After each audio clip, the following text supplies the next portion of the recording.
মুড়ি আর জিলাপি নিয়ে দুনিয়ার ঝামেলা, তাই না?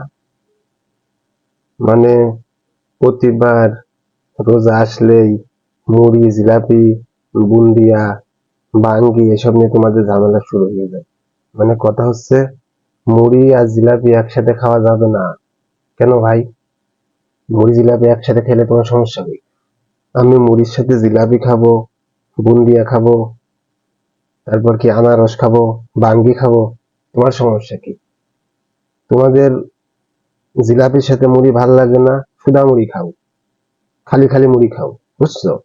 আর একজন দিছে কি, যারা মুড়ির সাথে জিলাপি খায় তারা হচ্ছে আমলিক। ও ভাই, এই মুড়ির মধ্যে আবার জামাত বিএনপি আমলিক টানাটানি কেন বুঝলাম না। মানে রোজার মাস আসলেই মুড়ি জিলাপি নিয়ে তোমাদের যত সব ঝামেলা শুরু হয়ে যায়। তোমরা ভাই সুদা মুড়ি খাও, মুড়ির সাথে তোমাদের কিচ্ছু খাওয়া দরকার নেই, শুধু শুধু মুড়ি খাবা, ঠিক আছে?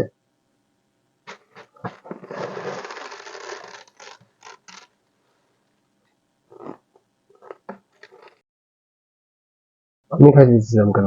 ব্যাগ বেয়াদব কোথাকার।